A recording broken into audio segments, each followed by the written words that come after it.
Welcome.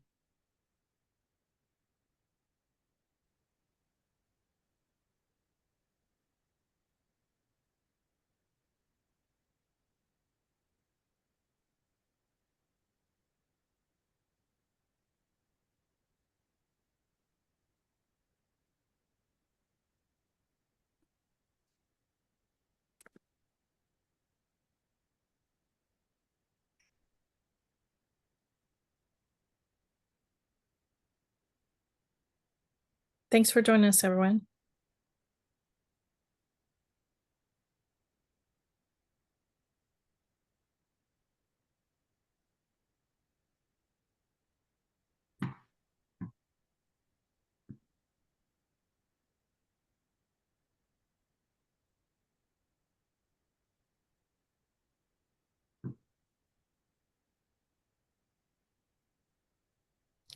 We appreciate y'all's time. We're going to get started here in just a minute. My name is Adrienne O'Keefe. We're grateful for y'all for joining us.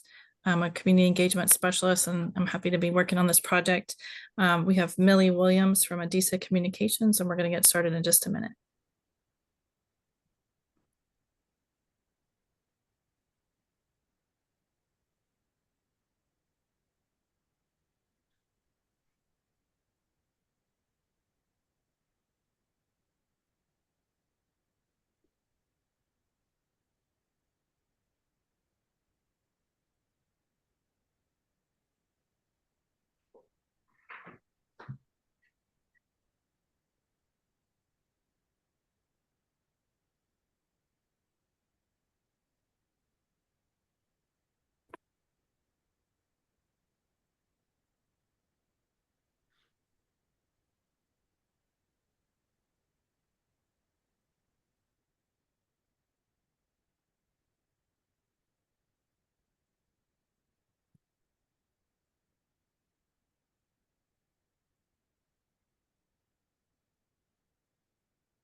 Okay, I think we have a few more people in the waiting room, Adrienne. I've let them in. I think we're good to Okay, go. perfect. Well, I'm ready. Are you guys ready to get started? Welcome, welcome. As Adrienne has shared, I am Millie Williams. I will be facilitating our discussion this evening along with Adrienne and Tony. It's going to take all of us to get this conversation flowing today. Your input, comments, and questions today will help the Austin Parks and Recreation Department align with the community needs and aspirations. We are focused on ways to engage the community members to actively participate in helping to define our values and criteria. And again, we welcome you. I am so excited to be working with this great team. So our agenda is welcome introductions. We talk a little bit about the purpose of our discussion today, overview in our planning process, your opportunity for input, and then we'll share our upcoming meetings and next steps. So again, thank you for coming. I love the team that I'm working with, and I'd like for you to meet them. Let's see, Tony, do you mind? I'm just going to pass the baton to you. Sure. Hello, everybody. I will echo Millie's thanks for being here. Your input is absolutely essential to this project, and we appreciate you taking time out of your lives to join us. I am an associate project manager for the Parks and Recreation Department, and I will be participating in the community engagement efforts, but my primary role is to carry what we hear from y'all forward to guide the design team in their mission so that what they come up with for a design ultimately does reflect the wishes of the community. So I am going to be involved in this project from now through completion of construction. And I will now pass it off to my community engagement specialist friend, Adrian. Hi, once again, everyone. My name is Adrian O'Keefe, and I've been with PARD for about a year and a half, but with the city for over 5 years. And as a community engagement specialist, I'm really grateful to be working on this project. And we, again, like Tony and Millie said, we really appreciate your time. Thank you for joining us. And we could not be doing all of this work without the support and the participation of the Carver staff, of which tonight we have Christine. So I'll turn it over to Christine. Hello, my name is Christine Pascolato. I am the marketing supervisor, but I also oversee a lot of our public programming here at the Carver, and I'm here to support this team while our director is out, but also I'm just enjoying working with y'all, and I'm happy to support throughout to see it through and close the loop. Welcome. Thanks for coming tonight. Hey, perfect. Do we have any more PARD staff or this is us? So again, welcome. As your facilitator, my goal is to ensure that we learn as much as we can from you today. For that to happen, please know that we are recording the meeting and it is for note-taking purposes. So we'll be able to go back and review the guidelines and guides and input and feedback and love that you shared today. We'll be developing that for a final report. You may have questions, and if we do not answer them yet, please know that we are capturing all of this data, and we will publish it as well on the website. So we're going to ask, I also wanted to let you know, your full name will not be used in any written report. So please feel free to be open about your thoughts and your ideas. I'll just add that any questions you have during the presentation, feel free to pop them in the chat and we'll address them as they come. Otherwise, we'll allow some time for comment toward the end of the meeting. Perfect, thank you. And Adrian, you can just move to the next slide, please. So again, the purpose of our day today is to collect diverse community input. We want to identify key priorities for expansion and build stronger community connections and ownership. Next slide. And we'll talk about our expansion overview plan, which Tony will provide us some in-depth guidance and knowledge about the process that we're going through for this stage of the project, which is part 1A and 1B, facility expansion. Yeah, so in 2000, the city took on a feasibility study for the expansion of the Carver, and the result of those efforts are the facility that you see at the Carver today, which was completed in 2005 and has recently received several upgrades and has throughout the years. In 2021, that feasibility study was revisited and a three-phase approach to expanding the Carver was developed. Today we'll be talking about phase 1A and 1B. Basically, they're named that because that's how the folks who developed that expansion plan report named them, but please know that phases 1A and 1B will be completed as a single phase and all of the improvements will be executed together. And next slide, please.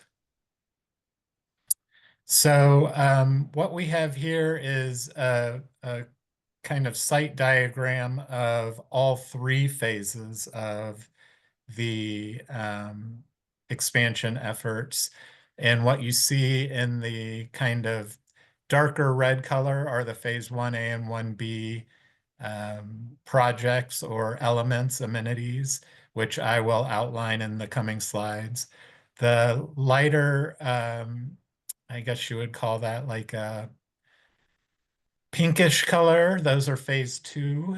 And that includes a ballroom, some additional gallery and educational space. And then phase 3 is shown in the green here, which would be an additional theater, a multi-story parking garage, and then developing the current parking lot next to the library as a Juneteenth Plaza. Next slide, please. So zooming in now just to the phase 1A improvements, include building renovation. So the plan is to move the administrative suite, which is currently to the left of the main lobby space in the Carver when you enter. We're gonna move that into a new upper level suite above the current gallery spaces. And in so doing, we will free up the space that they currently occupy for a new multi-purpose area. This can be configured in any number of ways and for any number of uses, and that is one area where you'll be able to provide input tonight. Obviously, to access that upper level administrative suite, we will be adding an elevator for accessibility reasons. And then finally, the relocation of the Juneteenth statues, which are currently shown in the kind of red circle there on the map. That's the current location of the Juneteenth statues. During construction, those statues are going to have to be removed, given some love and attention, bringing them back up to snuff, and then will be put in storage until the completion of the construction, at which time they'll be placed back on the Carver site. Because of the phase 2 expansion, they will likely not go back in the same place that they have been because they will be even further obscured from view by the extensions on the building. And so what we are going to be inquiring with you about is your preferred location for relocating those statues to. And that's going to be a discussion about both visibility and security, right? Keeping them safe. Next slide, please. Phase 1B of this phase is more outdoor improvements, site improvements. So that includes a new community garden, some outdoor classrooms to be used in tandem with the garden or for various other uses. The current restroom building that exists there will be renovated and brought up to code. And finally, we're going to be adding a flexible event lawn with a covered stage pavilion. So what that would entail as the expansion plan from 2021 lays out would be filling in the existing pool in order to have the event lawn in that space. And that's also something that we will be discussing later tonight. I believe that's it. We'll now talk about some community engagement. I'll hand it over to Millie and Adrian. Okay, great, Tony. Thank you. So we're going to just walk through our journey today, looking at how we have applied community engagement throughout this process.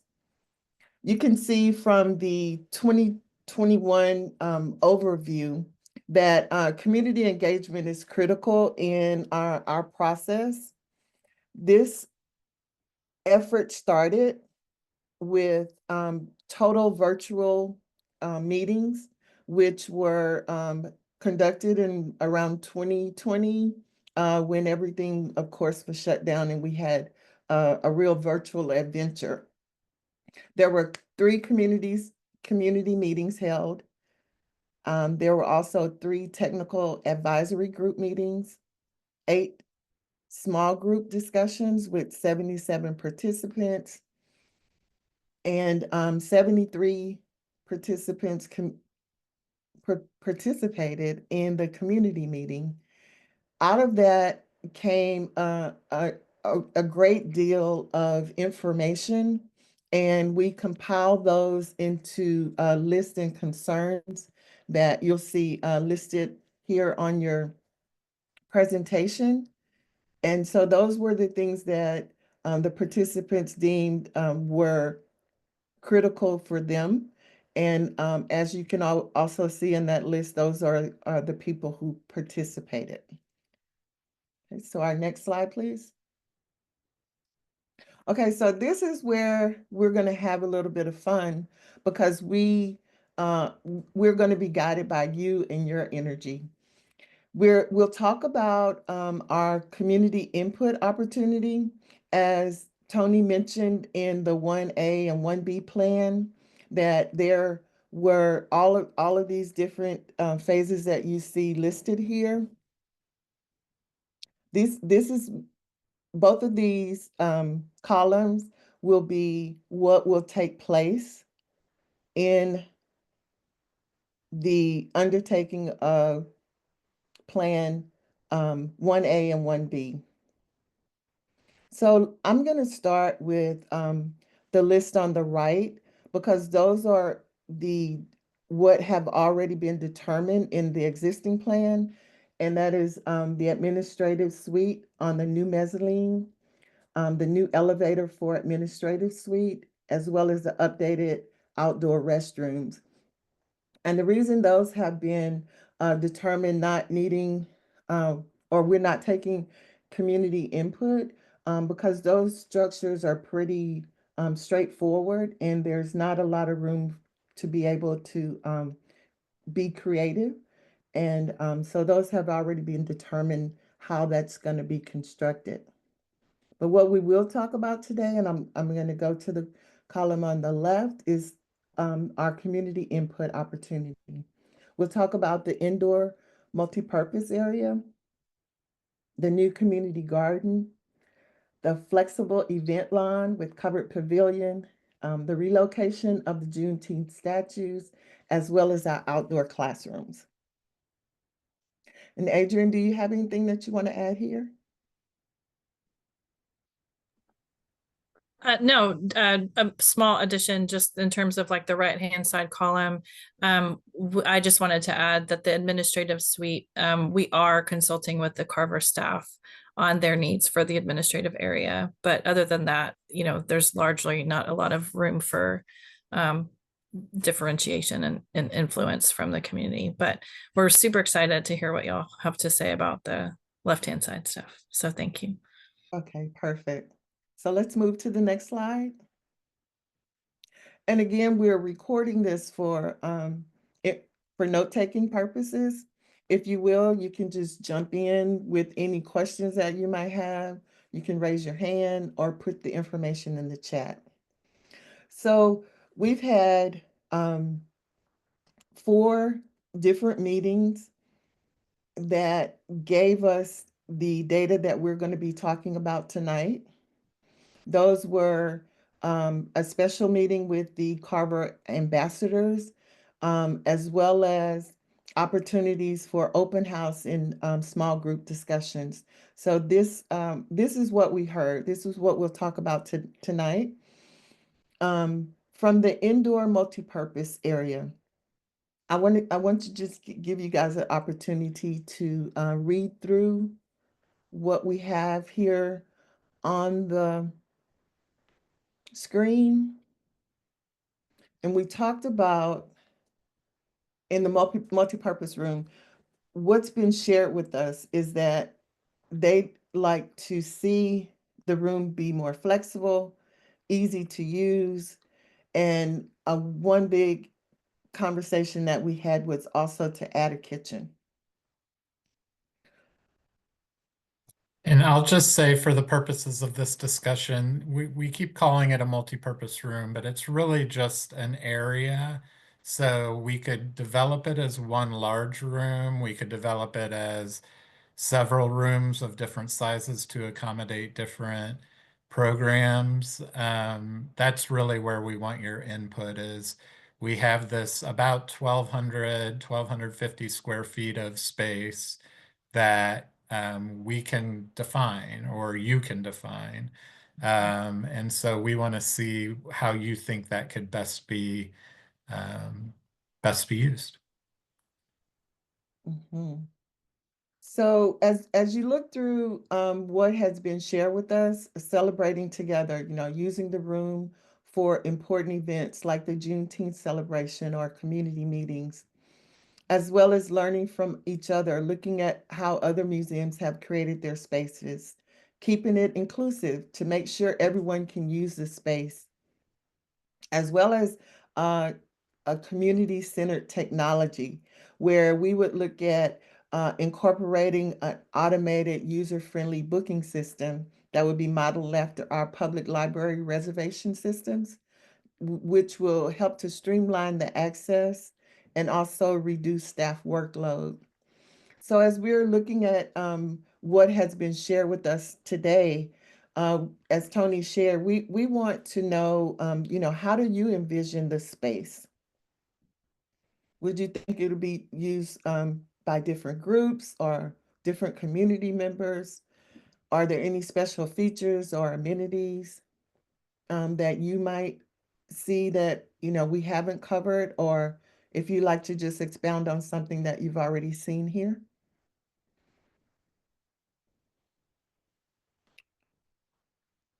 Okay, I see Sheila has her hand raised. Yes, hi, good evening. Sheila Hawkins Bucklew, and I am a local entrepreneur in Austin and have had several different businesses here. And I appreciate what you guys have done in the community and what you're looking to do going forward. Just a couple questions. What I don't see, and forgive me if I've overlooked it, but what I don't see is an element of economic empowerment for local creative entrepreneurs. Mhm. And by that, I mean for the museum to have any retail space capability for local entrepreneurs during events to come and set up, to perhaps sell their artwork, sculptures, paintings, things like that, but to have a designated retail component to the expansion of the museum. So that's the first thing. And then the second thing is, I know in San Antonio, they're actually working on a new location for their African American museum. And one of the things that they were considering is to actually have it to be very interactive with community and tourists. And one of the elements that they were looking to include was a boutique hotel where people could actually rent rooms on, I believe, maybe the third level of their new location, that they could actually rent hotel rooms, which generated income for the museum. Is there any plan for either one of those that I brought up? So that's why it's so wonderful to have new faces and great input. Tony, I'm going to let you answer that, please. Yeah, I think that as far as selling wares, um, that may be an opportunity for the event lawn, meaning that we could make it such that when there is an event, there's an area that, provides what vendors would need to sell their wares. I'm not sure about a permanent store situation.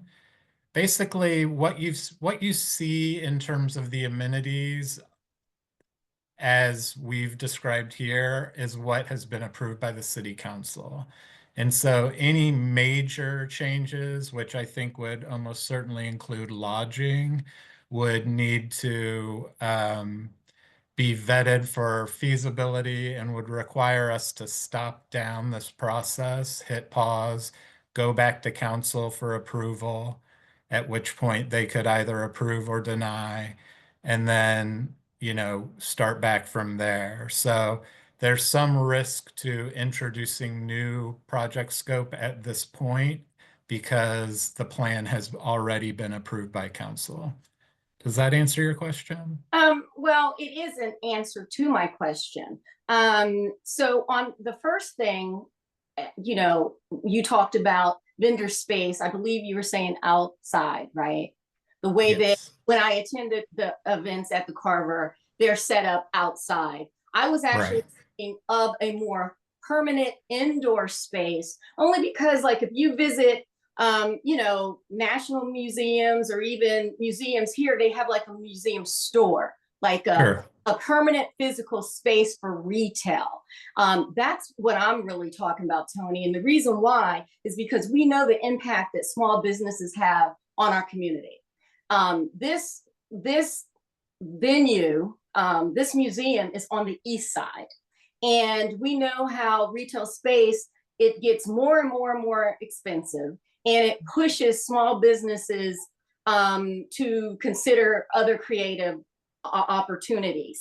What I'm looking at is to have a permanent retail space to be the face of the community's creative artisans, to be part of this project. And the other cool thing is the city of Austin has these wonderful grants available. I was awarded a grant in order to open my store at the Domain North Side. I had a jewelry store and I benefited from a program like that, which gave my business, it brought so much awareness to an African-American woman who, I believe I was the first retail store at Domain North Side.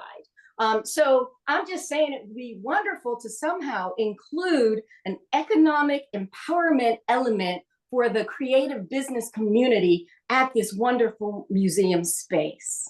Yeah, I completely agree and understand your point. And I think if that's what, Tony, the consensus is, yes. sorry Adrian? to interrupt. I did want to let Christine has her hand raised, and I think she has some information that she can speak to Sheila's comments. Okay, Hi. yeah, I'll just say that I think that if that is what the community decides to do with this new multi-purpose space, then we can certainly entertain that and look into what would be required in terms of what the city would require for having retail space in a public facility. Wonderful. Thank you so much for that. I mean, you guys are asking for ideas, so I'm just throwing them out there. Yes. Sheila, to answer your question, we do, if you've noticed, in the area to the right of the reception desk, there is a little alcove, and there's a sign that says museum store. We do have a plan to set that up, but because we are a city entity, there's just a whole red tape scenario situation where we have to vet the vendors and then write up like contracts based on how long they can sell things, and then of course we would be selling museum merchandise as well. But we have been in communication with the Old Bakery, which is also a city site that is in our division, and they have a store like that in their facility. So we're working with their staff to figure out how we can incorporate that in the Carver's day to day. It's just an ongoing conversation, and we do plan to incorporate vendors that are local, small businesses, and have a rotating section specifically for community merchandise. But it is just in the works still. Okay, well, wonderful. Thank you for that information. Definitely. Yeah. Okay, thank you, Christine. And now I see Brandy has her hand up. Hi, thank you for the acknowledgement. So I have a twofold question and a 1 point of clarity. So for the point of clarity, this plan as it's being presented has already been approved by the city, but by the council, I believe I heard. So there is not likely to be many changes from this community hearing. This is just to take back feedback in the event that there is something larger to be changed. I think that's a good assessment of what that means. It doesn't mean we can't do it. It just means that there are implications for that type of decision making. And so we want you to be aware of that. Yeah, so this has been approved. Any major changes? What we're kind of trying to do here is 2021 laid out the 3-phase plan. Now we're continuing that effort and zooming in on phase 1A and 1B, and we're hoping to get your feedback on some specific improvements. That doesn't mean we can't talk about other options, but Okay. if there's significant changes to the space, we would need to go back to council for approval. Okay, so got that. So that's my clarity question. My second question, or first question rather, is there any, and I did take the survey, is there any plans, or I know this is a large space and sometimes there are like accordion walls and things like that where you can maybe make this one large space into maybe 2 smaller spaces or things like that. Have I missed anything with that, or is that included as a part of this multi-space indoor renovation? Again, the layout here is entirely open. So if that's the preferred situation, we can throw that out there, you know, in terms. So small details like that, as I'm saying, that's what these meetings are for. So if Okay, that's the so preferred situation, we can do yeah. that. And so I just would like to maybe throw that out there. Obviously not my sole thought for myself, but just to add that for community, if there's a way to cut those rooms. And then my third and final is about, I know that a lot of the city buildings currently, if we're doing renovations, I assume restrooms are being renovated as well. And I know a lot of the city buildings that staff work in have maybe that calming room / mothering room / meditation room / right, whatever it can be used for. There are a lot of different terms, but is that being considered as a part of the renovations with the restrooms to be able to have a separate family mothering, quiet, calming room space, privacy room? To be clear, I think a calming, mothering, in my case, crying room is a great idea, and we should add it to the list for sure. I want to be clear about the restroom renovation. We will not be renovating the interior restrooms at the Carver. These are the exterior restroom building is what will be renovated as part of this phase. Okay.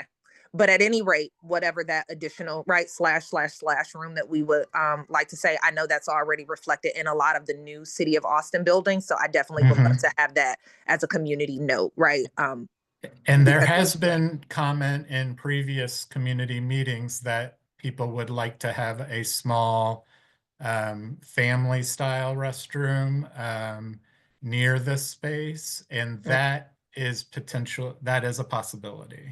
So we can add both of those to that space. Now, keeping in mind that the more we add, the more square feet that eats up and leaves less for sure. Programming. So. For sure. Yep. Just want to make sure that's noted. Thank you. Okay, thank you. Is there anyone else that would like to have comments regarding? I would, Millie. Hey, I don't know if you can hear me or not, but my name is Edward Crawley. And if you're looking for some outside community engagement, I don't live in Austin, but I visited Austin, Texas, say since the year 2000, 2002, actually. And I visit the Carver Museum quite frequently. Some of the things that I like to see improved or recognized when I visit, maybe like the landscape, the horticulture, because usually visiting from out of town, you want to take photographs. So to make sure that's upkept. Also maybe booking a small meeting room. I'm not sure what booking app you use or how accessible it is, maybe through the web, to maybe book a room in advance before I arrive in town. Another thing, which looks like you're addressing anyway, is parking. That would be helpful, more parking, I would say. And a little bit more maybe information about Austin. I know it's specifically for the Carver, but usually like I'm stopping by the museum, I'm there, I'm going to visit there and spend some time. But then I might want to go to other places like within the city. So maybe a little bit more information, a little bit more city tourism information, I guess, that you could hand out or inform tourists or users coming to the museum. That's about all that I can think of. Like I say, I usually visit the museum like every 2 or 3 years, and each time I go, Austin grows. It's grown phenomenally since 2002. So everything's changed, at a rapid pace, and I'm happy to see all these improvements going in the work. So it's exciting to see. Like I said, I visited Austin. I love the city, and it's grown a lot. So thanks for letting me join. I'm not sure if I'm supposed to be here or not, but I'm just putting in my input. If you're a user of the museum, welcome for sure, and great idea.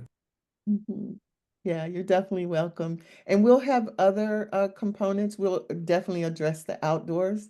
I think we're coming up on that now. And I did want to hear from you, Nicole. So please just either unmute your mic, or you can come on camera and just share with us. Awesome, thank you. Nicole Cummings Lewis. I grew up at the Carver Library and Museum, so I'm really excited to hear about these updates that are happening. Great. Sorry, I accidentally muted myself. One of the questions that I have is around storage for those who might be renting space or utilizing a space or hosting an event. I know oftentimes you're having to just like stack things up in the back corner somewhere or need to move around. And so if there's cabinetry or places where they can house their things while they're utilizing the space, that can be protected or kept away, since it is an open, frequented area. That's one thing that I'm just wondering about if that's included. And I've seen things of just like cabinets in the back on a back wall or off to the side that can be locked while participants are utilizing spaces. So that's just one thing that I'm thinking about. And then I wanted to second the ability to make the space into smaller rooms. So if you're hosting a big group and want to have breakout sessions or things of that sort, something of that sort. And I also third the kitchen idea as well. Well, thank you. That's wonderful input. Is there anything else that you'd like to add to our indoor multi-use area? And I'll just recap here if there's not anything else in the chat. I do see that we started off just getting some information, making sure that we have, it's been noted about economic empowerment, interactive engagement, lodging, a museum store, and Carver had shared that they're addressing that concern. Also, there was some comments about the restroom and having that calming space or meditation space. I think it's really important that we note that it was shared that if there's any plans to have something like partitions, so you can be able to use the area for different uses, either large groups or small, making sure that we have an easy booking system, parking outside, information about the city of Austin, as well as having storage for events. That's really important. And we have noted those. And as I shared earlier, there'll be some additional time to input for our outdoor spaces. So if that's okay with the group, I'd like to move there next. Is there anything else on our multi-purpose use? Okay, thank you. Millie, someone's asking in the chat if anyone's given input about adding a cafe to that multi-purpose space. Thank you. No, that's a great idea. We don't have that listed yet. Okay. And also, Heath made a comment here. When people have given input about a kitchen, are they talking about in addition to the current kitchen space that's already in the Carver? I think so, but I do want everyone to know that there is a kitchen space in the Carver currently, and any additional kitchen space that we would put in that multi-purpose area would need to be more of a residential scale, meaning no industrial appliances or grease trap, that kind of thing that requires annual health inspections, etc. So we could get like a residential scale oven, refrigerator, countertops, cabinetry in that space, and that would be feasible. Keeping in mind that once a space is a kitchen, it's kind of always a kitchen. It can't then be used as a yoga studio as well. So, you know, it's weighing the options here. For clarification, are the kitchen that y'all are talking that's existing is actually in the library space, not in the museum space, correct? Or is there also one in the museum space? There's one in the museum. Oh, did not know that. Okay. And then also, Brenda, we did in the last meeting talk about making sure that the audio, video outlets and everything like that were amped up for like a co-working type of space. So that's something that was discussed in a different meeting to answer your question. And where is the kitchen space in the museum currently? Currently, it's in the hallway in the same hallway that the restrooms are in. And it's available for rental when you rent the lobby. I see. Thank you. Oh, you're welcome. And I know that I do see what you shared, Brenda, about making sure that the support apparatus is available, like outlets, audio and visual, and that's noted. So thank you. Okay, so let's move on to our next space.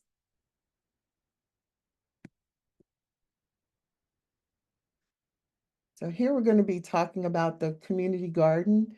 And Tony, if you would share a little bit about the location of the community garden so people can have some idea of what it looks like, what it's Sure. envisioned. Adrian, I'm going to need your mousing skills for this, but it is basically wrapping the corner of that section that you see says art and education. So right where Adrian's little hand cursor is, it kind of turns that corner and then bumps up against these outdoor classrooms that are just south of it. Okay, thank you. And again, this is what we heard from the participants regarding the new community garden. It is to honor Carver's legacy, design the garden to teach about George Washington Carver's work in African-American agriculture traditions, make it a space where people of all ages can connect with the land, food, and culture while learning about stability, include statues of George Washington Carver. Also working together, keeping it going, you know, making sure that there's a plan for the garden to get funding and keep support over a sustainable period of time. Okay. It was also shared that we should use the garden for lessons and hands-on activities that teach about growing food, taking care of the land, African-American history and foodways. Make sure it's a place where kids, adults, and elders can learn together and share their knowledge, as well as celebrate the culture and history. And then we also had a lot of input regarding telling the story of the garden, which in one place it shared that we should make sure that the history is known of how the garden was created and make sure the contributions of the people who helped build it are remembered. This will make the garden a lasting symbol of the Carver's Museum mission, as well as ensure raised beds for foods and ornamental plants. And the garden would be used for education as well as cultural events. So just take a moment to kind of reflect over what has been shared. We're really interested to know, what role do you envision the community garden playing in the expanded museum space? Keeping in mind where Tony showed you the garden is planned for, what type of plants or crops that you might think that we would need. And should the garden focus on hands-on community involvement, or primarily showcase local plants or agricultural practices? Again, there is an emphasis on having hands-on community involvement. Now so we're just wondering, you can just jump in at any time. How do you see the community's role in this community garden? This is Nicole. I definitely see this being valuable. There used to be a garden right around the corner from there that students, when I went to Keelan Junior High, we'd walk to.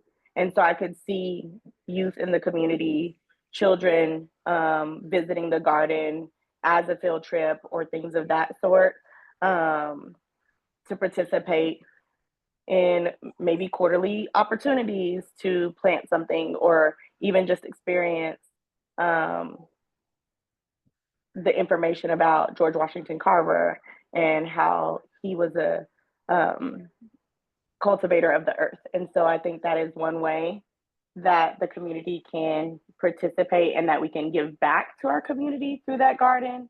I would love to see that.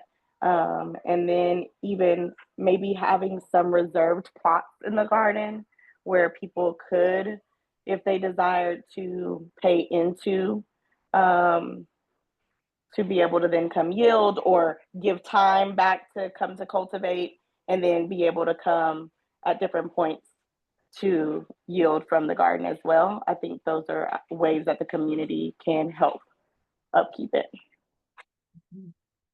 Okay. Great, thank you. Hi, this is Brandy Buffer. Want to jump in? Nicole, I loved your ideas and suggestions, and I agree with those. I had a question. I can also see the use of the garden being great for students that are by and families that are by. I have questions more operationally.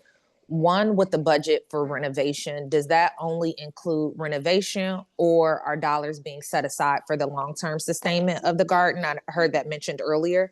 And then second, to that point of, if there is a decision for agriculture and yielding, is there a plan that's included within this renovation that talks about how the community is able to, what happens with that yield, how community is able to get it, what the plan is, or is that kind of separate from this particular, are we only talking renovations and not necessarily what happens after these things are created with the garden and how it's sustained long-term?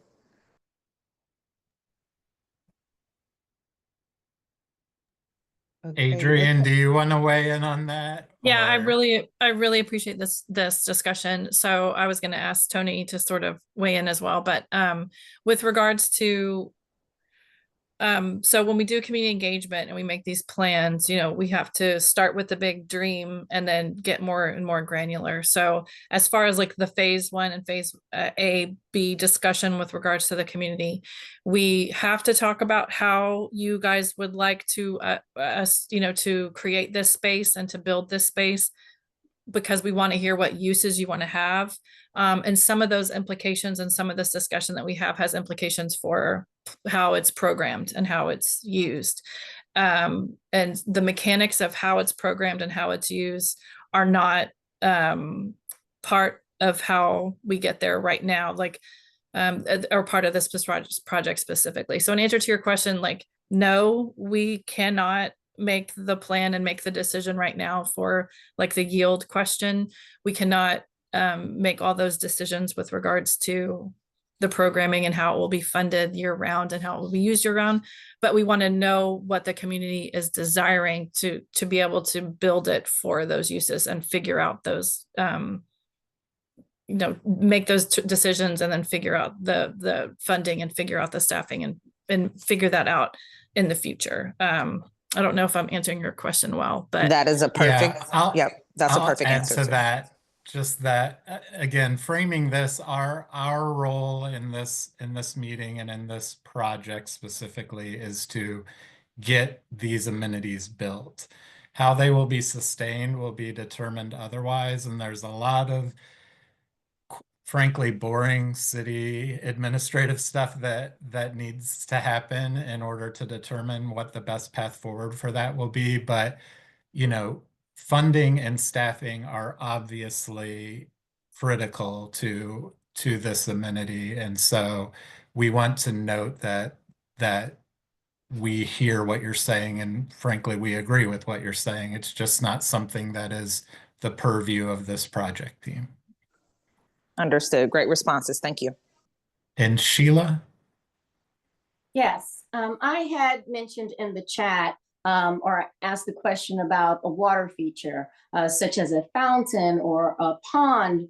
And I don't know if it would be a consideration for the community garden or if it would more align with the area for the Juneteenth statue or memorial. But just to have a place for remembrance, renewal, thoughts. I believe when the slaves that ran away, they often found themselves wading in the water, so to speak, to kill the scent from the dogs chasing them. So I just, know that water for some people brings peace and a moment of clarity, and was just wondering if any consideration for a water feature had been considered. Okay, Yeah, thank you. as I mentioned in my response to you in the chat, this is the first suggestion of it, and it's certainly something that is not outside of the realm of these discussions. So, I think it's a very good idea. There are some logistical hurdles, but that doesn't make it undoable. So thank you for the recommendation. Thank you. And if there's not anything else here, we'd like to move on to our next area. Okay, so we're going to talk about our outdoor classrooms. And some of this you guys have already kind of touched on, but we wanted to provide some visual aids to help guide your thinking here. So this is 3 different looks or options that may happen for our outdoor classrooms. And then Adrian, on the next slide, we have some other images. So this is just to kind of give you, again, images or a visual of what the space could look like.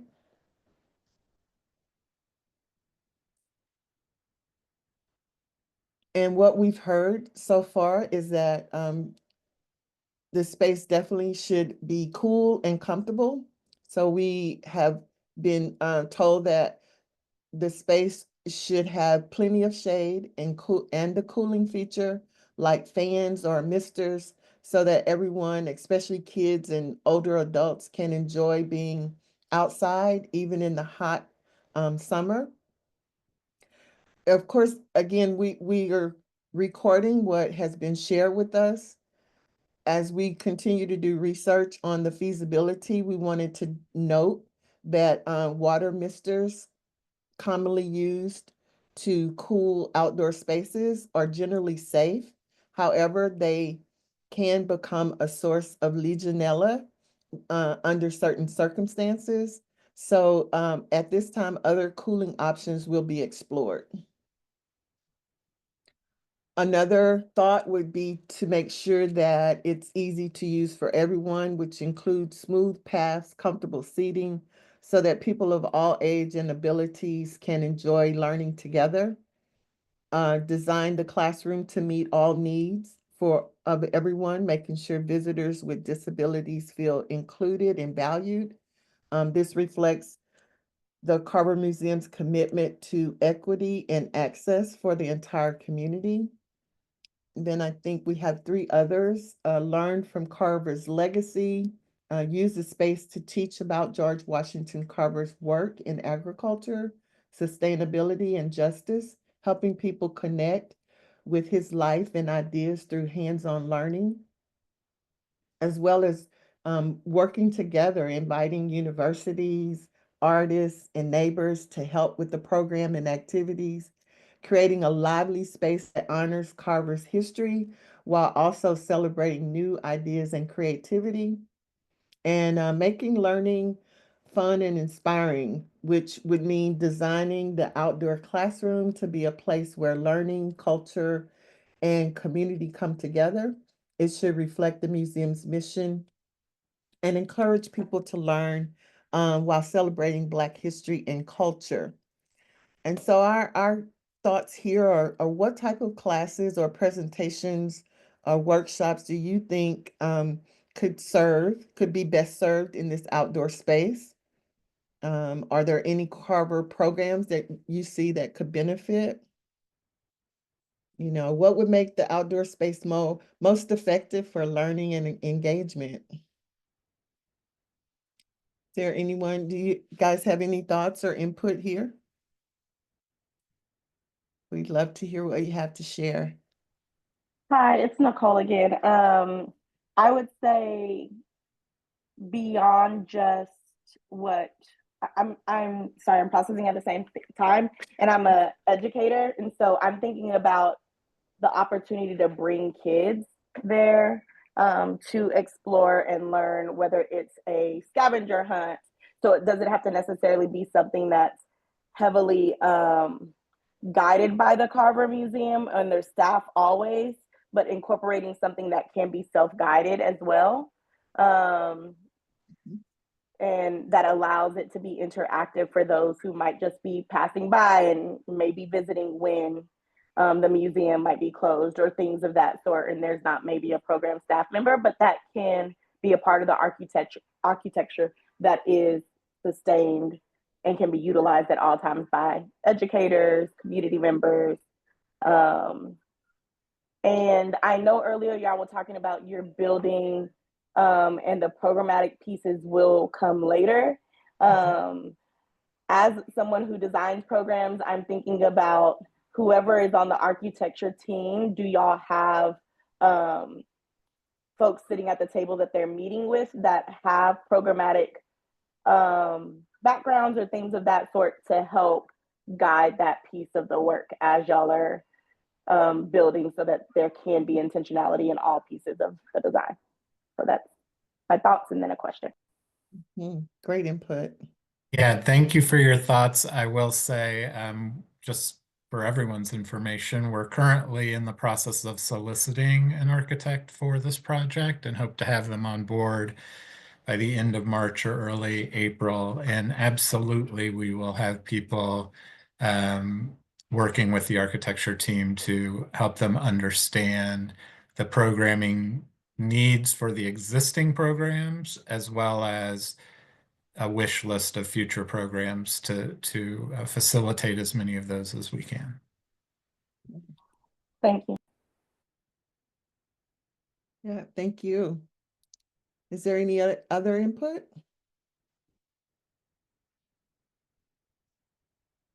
So, Adrian, let's move to our next area. And again, Tony, we'd like for you to share a little bit about where the flexible lawn would be and covered pavilion area.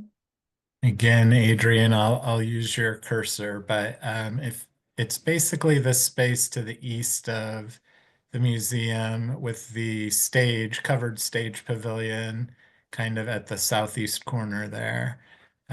Directly behind that is a water drainage pond that the Watershed Protection Department is currently installing or will be soon. So that kind of defines the limits of that lawn.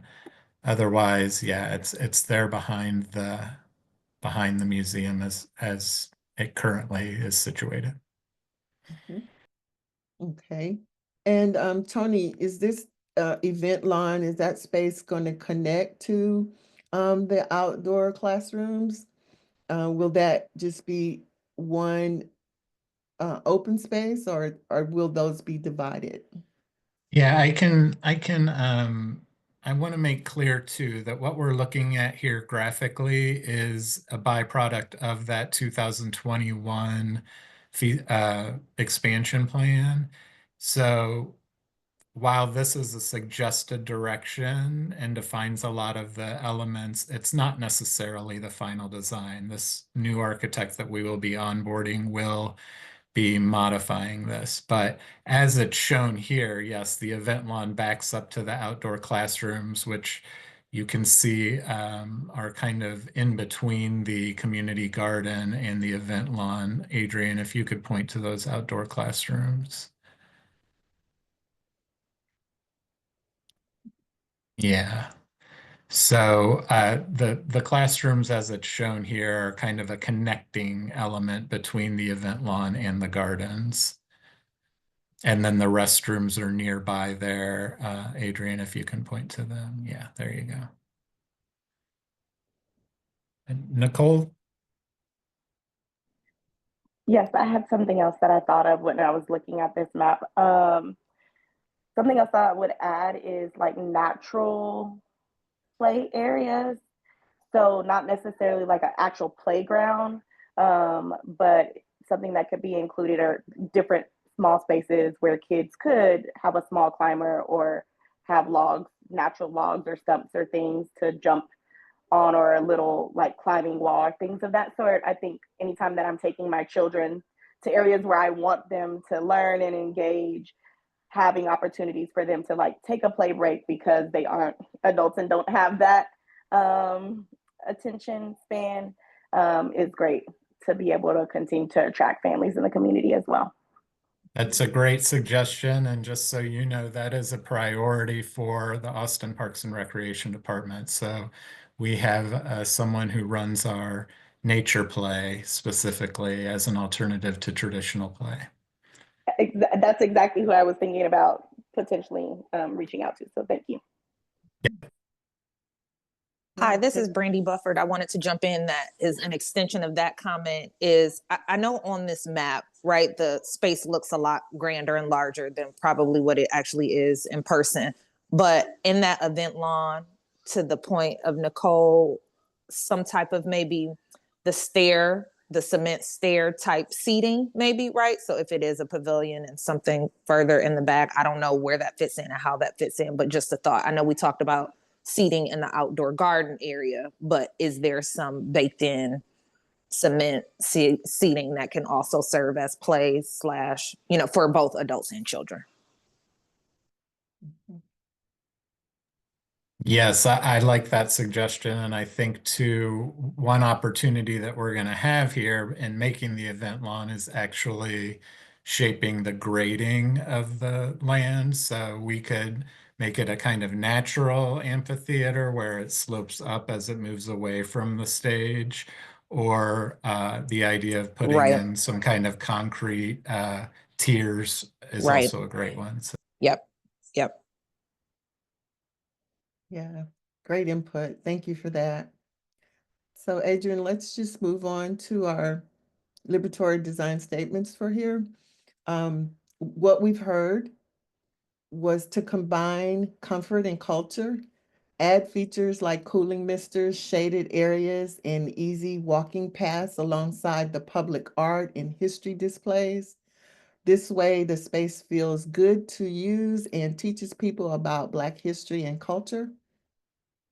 Again, we have our editor's note regarding the water misters.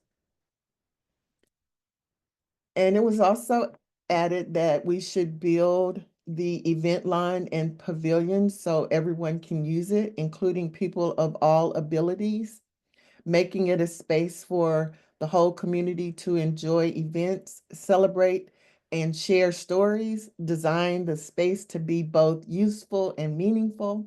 It should honor Black culture and history while creating a joyful, inclusive spot for celebrations and gatherings. Also, support local business and artists. Include the space for local vendors and artists to share their work and tell their stories, as this elevates a space where people can connect, celebrate, and support each other. And then there are 3 additional statements. One is the freedom and flexibility of the lawn, to establish a versatile outdoor event lawn named Freedom Plaza, optimized for cultural celebrations like the 19th Fest and other community events. Our editor's note here is that currently we're researching opportunities for officially naming the space per City of Austin guidelines. And we also note that the community would like to transform the pool into a dynamic, multi-purpose space that serves as a sunken stage for performances, lectures, and community gatherings, while preserving its historical significance, enhanceability, and accessibility with tiered seating and portable platforms, ensuring it remains an inclusive and vibrant centerpiece for cultural celebrations and events, designed with the community for the community. Another editor's note here is that council approved this plan, includes removal of the pool. Keeping the pool could result in significant delays to phase 1. The location of the decommissioned pool conflicts with the council-approved expansion plans for this phase as well as future phases. And as you just kind of take another minute to absorb what others have shared, we'd like for you to continue to add what you think that should be featured in this space. How important is accessibility in this event space? Or what type of other gatherings that's not mentioned that, you envision happening here?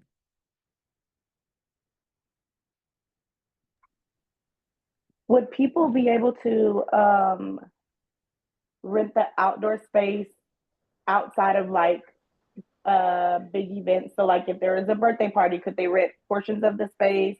Or is it not designed to be like a park area? It's more for bigger events. Again, here, I think that would depend on how the Carver staff kind of programs that space. So once it gets built, we can determine that, or even in the design of it, we can, better understand the Carver's intent for that space. But the idea would be that when it's not in use, it is, for all intents and purposes, an available park space for people to come and whatever, toss a frisbee or, have a picnic or something like that. So I don't know if it would be rentable or how that would be organized, but I certainly think it's a interesting suggestion. Mhm. Yes, thank you. Are there any other suggestions or questions? Question about the decommissioning of the pool, and we were talking about spacing in the previous section. Is Sure. there ability for maybe like a splash pad or some type of, I'll just throw that out there, splash pad, water still element that is a cooling element for children? I thought about that when we talked about the decommissioned pool and removing that completely. Mhm. Okay, thank you. We're definitely noting. That could also be like a fountain. I know in certain places, and I think they had one at the Domain where the water squirts up, and it could be timed Right. music or movable, but it's a way for kids to cool off and still have something pretty to look at. Yep, that's exactly what I was thinking, that type of pop-up water splash pad. In that water play area, if that was the direction we went, you could still put a standing sign with a picture of the pool and a memorial with history on that space, if that was what they chose to do. Wonderful. I like that. Yeah. Great input. Thank you. Okay, before we move on to the next one, I want to make sure that we heard from everyone.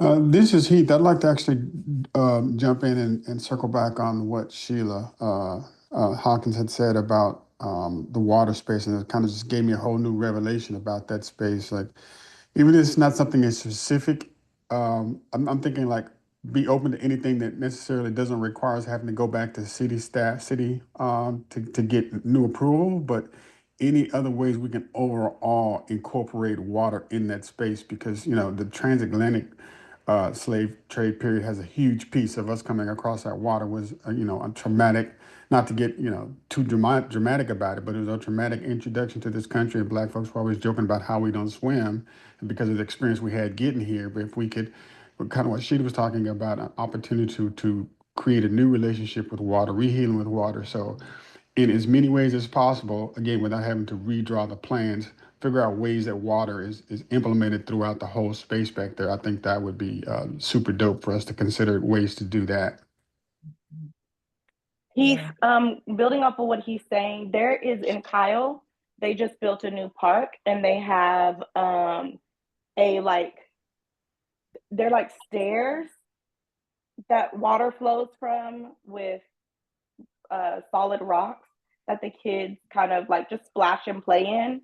And so it's a part of I don't know if anybody could, like, the architect could go there and look at that, but that might be one example of that, where a memorial could rise up there. But there's this element of flowing water that trickles in. People can see that.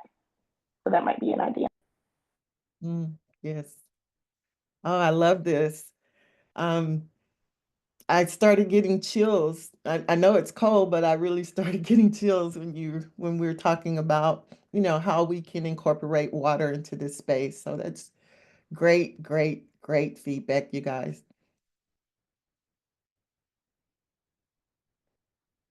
Okay. So if there's not anything else you'd like to share, we can move on to the next area, which is the relocation of the Juneteenth statues.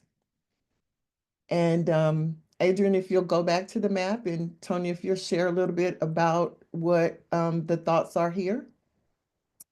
Yes, so as I mentioned, that where Adrian's cursor is now is where the statues are currently located.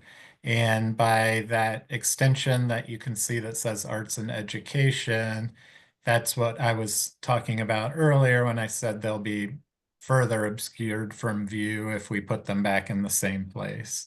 So a few different options have been suggested for where they could go. First is directly in front of the Carver entry, where they would act as kind of a beacon and a reminder of the importance of the holiday, as well as the importance of the museum itself as an art space. The second location is along the winding path that separates Keeling Elementary or Middle School from the Carver space on the east side.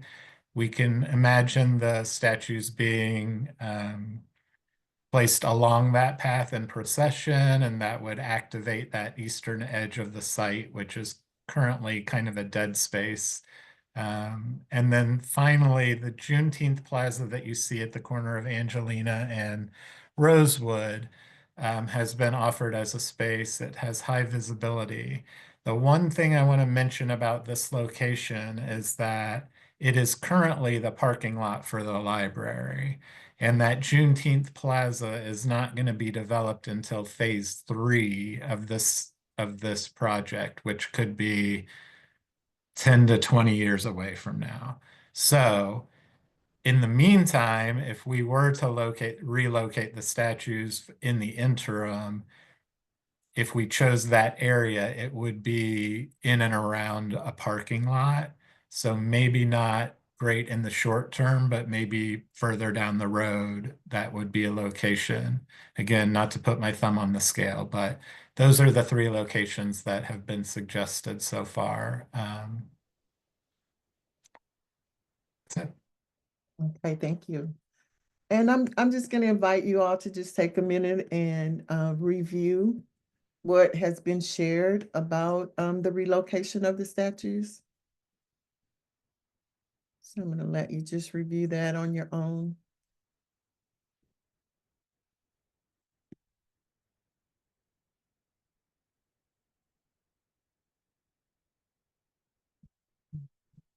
Okay. Yes, thank you.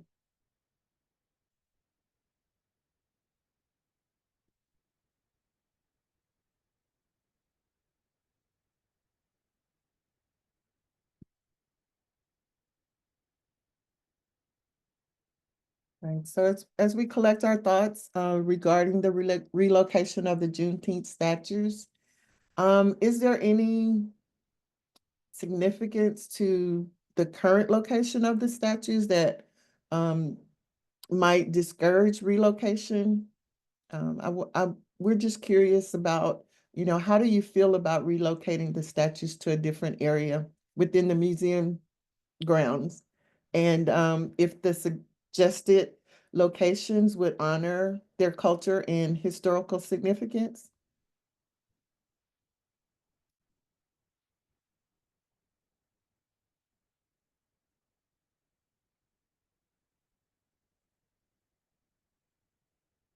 Yeah, we'd like to know, how do you feel about relocating the statues? Can we go back to the map again and show where they are now so that we can reference? Yeah. Where are they now again? Okay, in the back.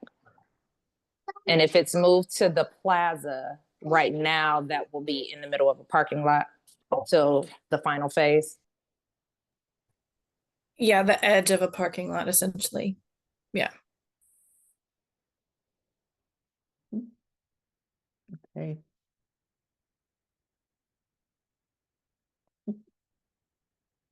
Any other? Well, it seems that in the interim, since there's so much time between the renovation or changing of the parking lot to a plaza, that what has been suggested would be entirely feasible. Both options are, have their advantages. At the front, of course, it's visible as you pass by. At the back, of course, you have to be in that space to know that they're there. But I think both work well as long as there's identification with each so that the history is told and you know what you're looking at. Exactly. Yes, and I will note too that we will be engaging with the artist of the statues who will have input on their suggested placement as well. But we want to be able to come to them and to the architects with the all's feelings. So placement at the very front, it places it in a highly visible area. However, I would like to see it in a more tranquil space, that it could be a story could be told leading up to where the statues are placed.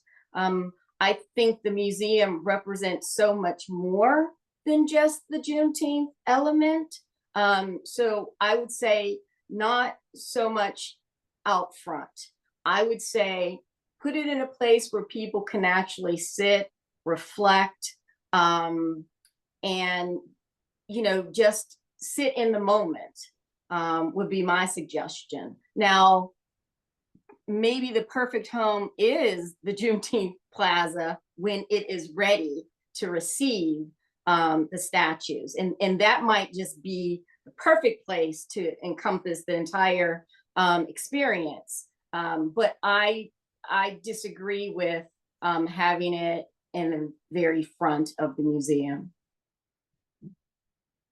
Along those lines, has there been any consideration of walking paths in the rear where we have the gardens, the classroom, and conceivably, I like her suggestion of the statues at the back area where they're kind of protected and could be there could be a couple of benches or something that, you know, you're able to sit and contemplate. But I'm also just thinking of walking paths from one area to the other. Yes, there will certainly be paths between the areas, and ideally they would be not just ADA compliant, but a level of accessibility called universally accessible, which the distinction being for ADA, you can have two separate paths that get the people in need of assistance to the same location as able-bodied people. Universally accessible spaces, everyone uses the same path.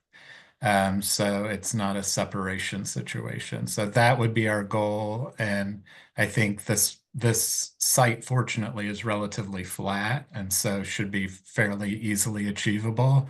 What's shown here, I think Adrienne was running her cursor along the paths that are shown in this design. Again, this isn't the final design, but certainly paths will be integral to connecting all of these outdoor features.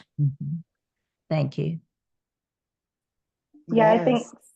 similarly, I was thinking the same thing, that if we were looking for temporary space, that back path that connected Keeling with the benches underneath the trees or wherever that led people to that place to sit and either have an outdoor lesson or to have a conversation or to just process what led them there, and the statues leading them along the way.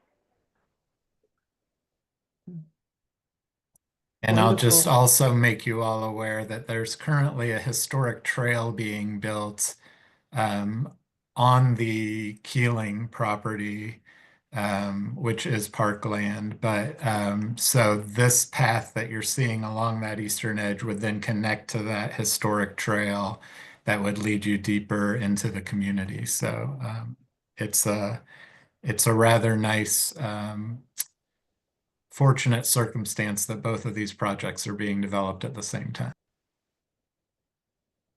And Tony, I'd like to jump in again, and I think it was Patricia that said it. One of the things that concerned me, didn't really have the words for it until she mentioned it, but having those statues out front in the parking lot, it ultimately just becomes something that people just drive by and ignore. And so it loses its significance. It's just another part of the community, and there's no significance to it. So I guess it raises the visibility, yes. But for the everyday person that drives by that every day, it just becomes a part of the background. And so you don't really see it for what it fully is. So, for that, following that line of logic, I think it's best to keep it a special place in the back, indicated somewhere. And maybe at some point in the future when it's ready, some sort of waymaking or some other, another piece of symbol of the plaza of the statues is on that corner to let people know what else is back there. But then I think the biggest thing is when you actually have an event where you have thousands of people there, they're going to actually see it versus if it's out front of the parking lot, they're just going to drive right past it as they're going to park and never really explore it. So I'm for those reasons, I'm for keeping it back there somewhere where it exists somewhere back in the back space. Great input. This conversation has been very bountiful. We really are encouraged and inspired by what has been shared. I want to ask Adrienne, I'm not sure where you're going next. But I'd like to ask you all to just indulge us for a minute. And we're going to take a break from our current discussion please know we have heard you. And we're also tasked with taking some data and statistics regarding who's all here. So Adrian, I want to share our Menti slide, you guys. So if you can all just take out your phones at this time and help us as we are looking at collecting data. And I'm going to turn this over to Sharonda. Hello, good evening. Happy New Year, everyone. It's great to be with you. Thank you for joining and giving such great insights. There's a link in the chat that you can click on, and I'm also going to share my screen here. Let me know if you can see it. You can pull out your phones. We want to make sure that we have good information to report back to the rest of the project team and also to City Council about where we're getting input from in this phase. And so wanted to use this as an opportunity to learn a little bit more about who's in the Zoom room, and so we can complete this in our report. So I'm sharing my screen. Can you all see the QR code? All right, I see thumbs up over there. You can go to menti.com and enter the code 54985153. You can use the QR code, or you can click the link that is in the chat. All right, y'all are there. And you can also respond in the Zoom chat if you can't get on. Anybody having issues joining Menti? All right, I see y'all are there. All right, so, oh, I skipped over. I know you all talked about this, but if there's one word that really describes what you think about or how you feel about the Carver, let us know. We're going to go through this relatively quickly, so you don't have to spend a lot of time. So just whatever's top of mind for you.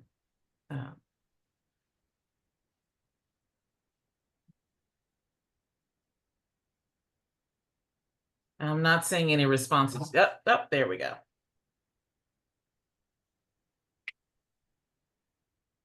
All right, community, history, knowledge. Of course, my dog is about to start barking.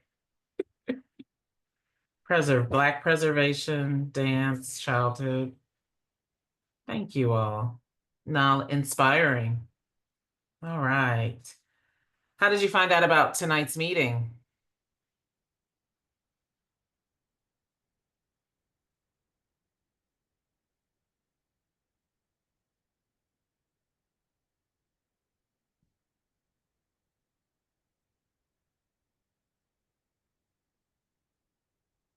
Okay. And tell us about yourself. This is really helpful to us. Are you a visual artist, part of an arts organization, a theater artist, maybe an adjacent neighbor, community member, City of Austin employee? Maybe you have young people who participate in Carver programs, or a student. All right, we've got some artists here, some adjacent neighbors, visual artists, community members. Thank you all so much.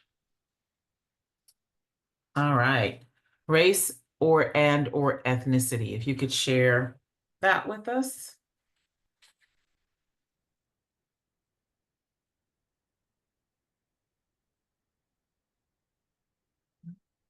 Thank you. We're doing great. Let's see. Is that the same? All right, your age range.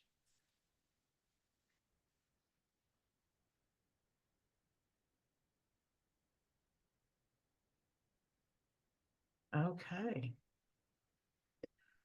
What council district do you call home? And actually, yesterday was the swearing in of some new council members. So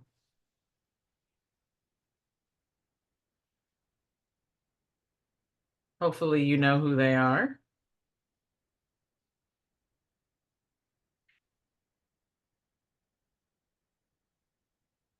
For those of you who don't live in Austin, put in the chat where you live or your zip code for us.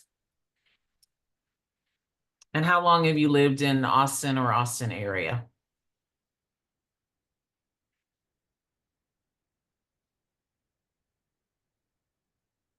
Oh, we've got folks who've been here quite a while.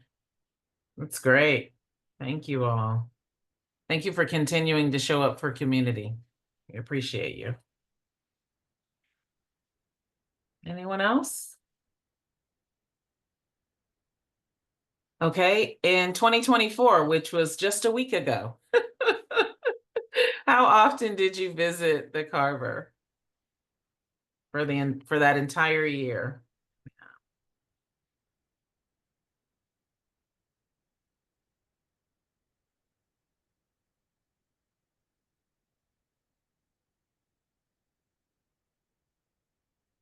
Thank you. Oh, I'm gonna go back to that. We're doing well. Some folks on here. Thank you for those of you who have not visited but are interested in the future of the Carver. That's great. All right. How do you use the Carver? In what ways do you use it, engage with it?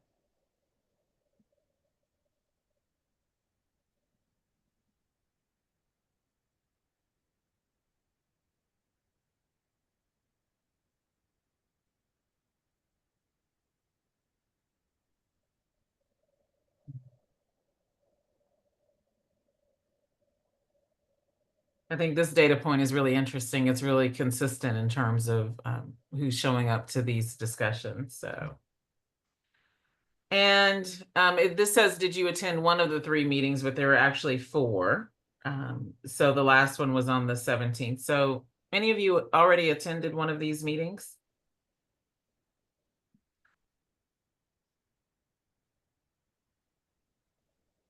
This is first time. Okay.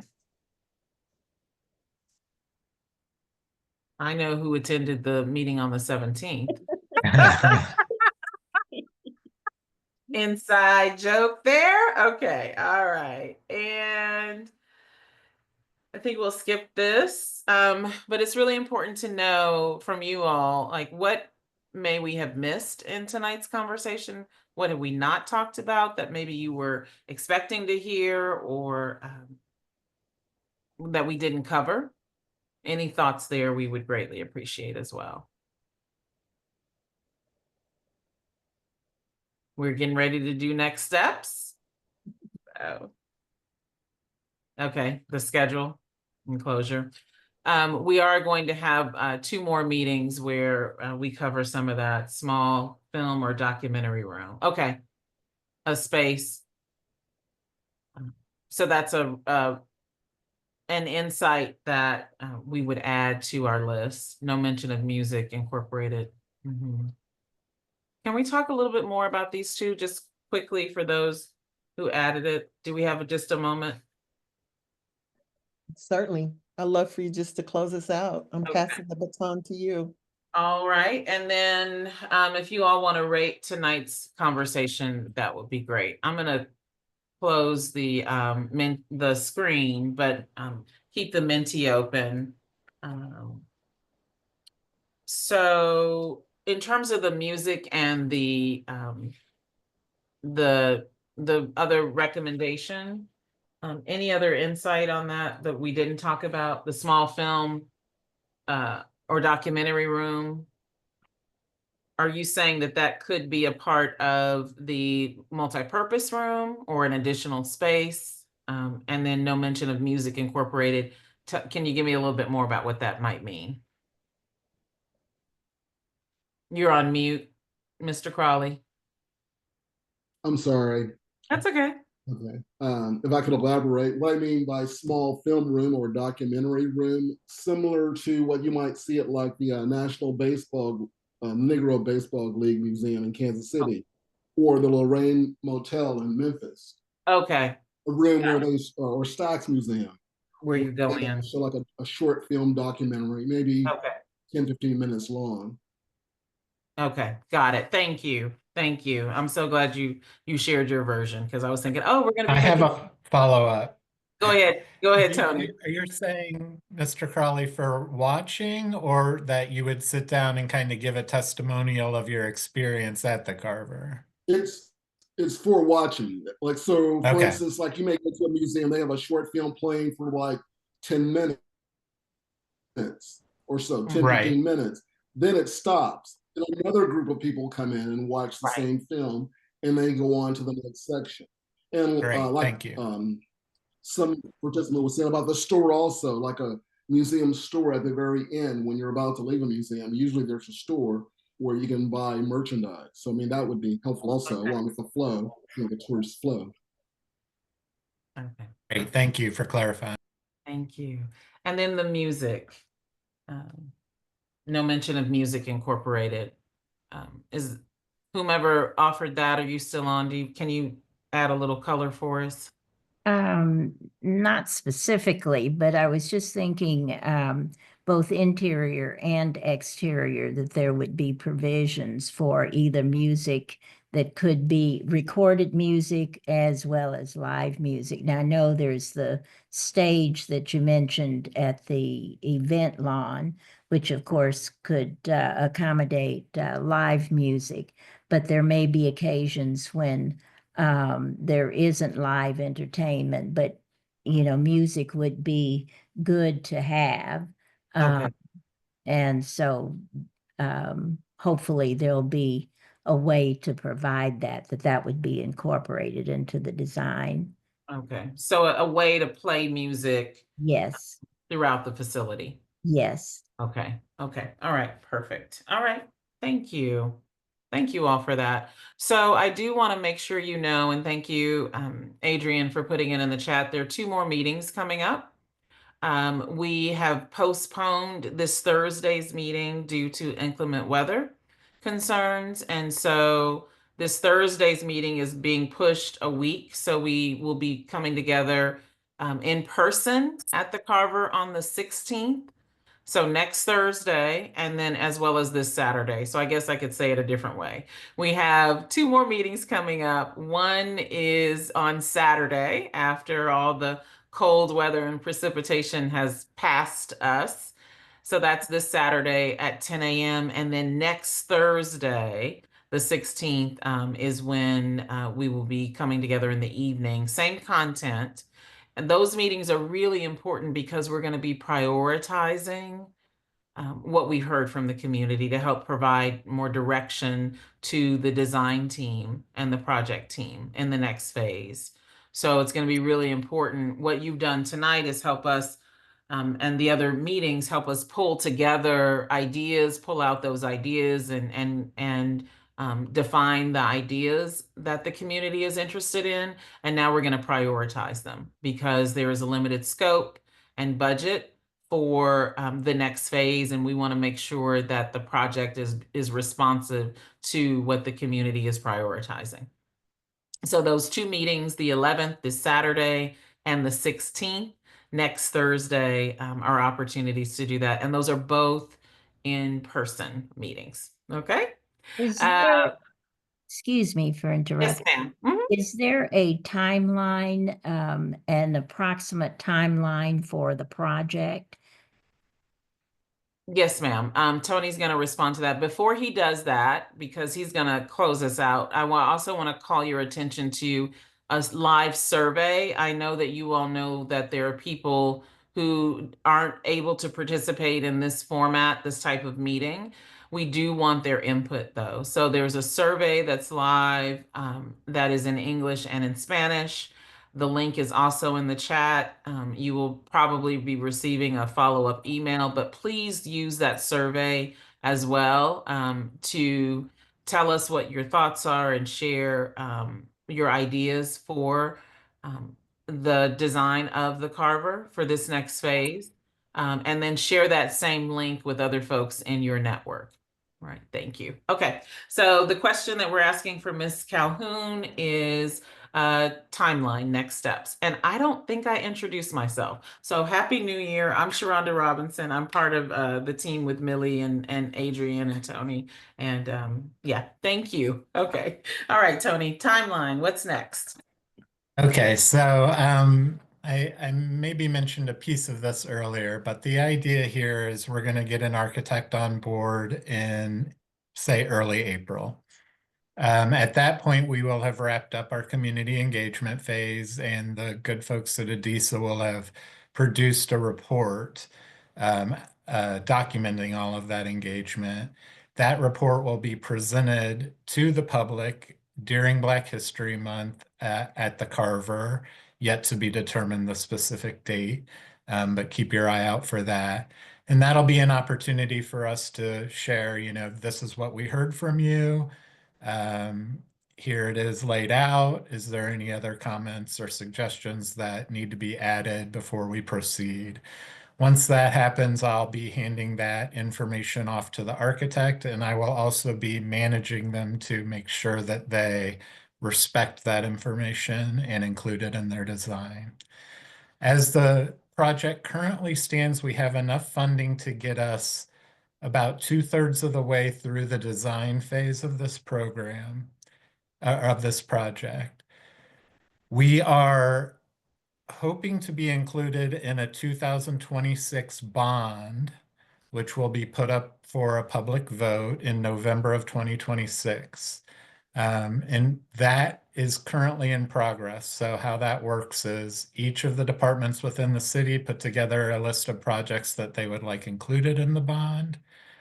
They submit that to a central bond task force that then makes a decision at the city level of what will be included in the bond.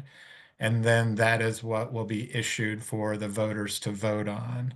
Should we be included and the bond passes, we will get the funding necessary to complete phase 1 of the project.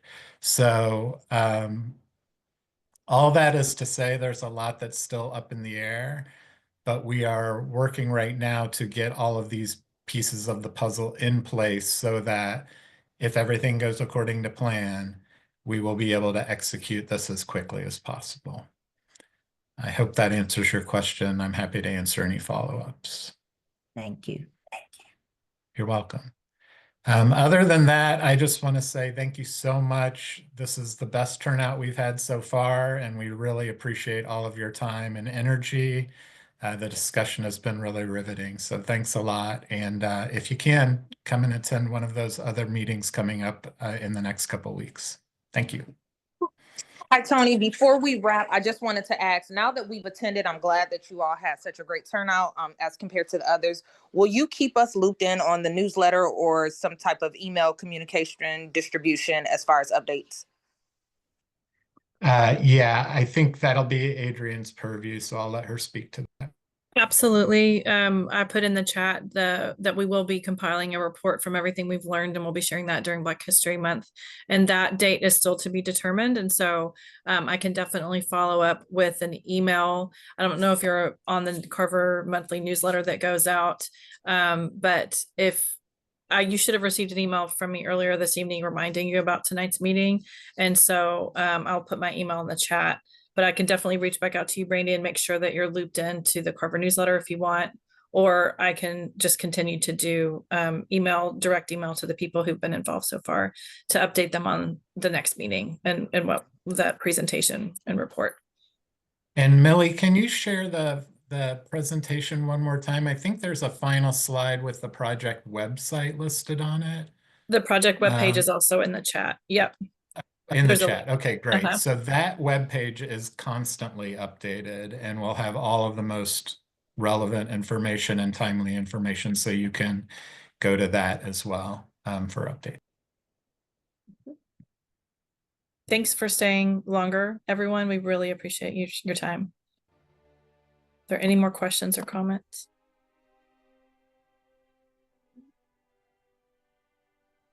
I just want to say thank you for the opportunity. Liberatory design is my jam, and so nod out to just incorporating that in this process and involving community voice. Thank you. Thank you. Thank you. Thank you all. Yeah, Happy New Year.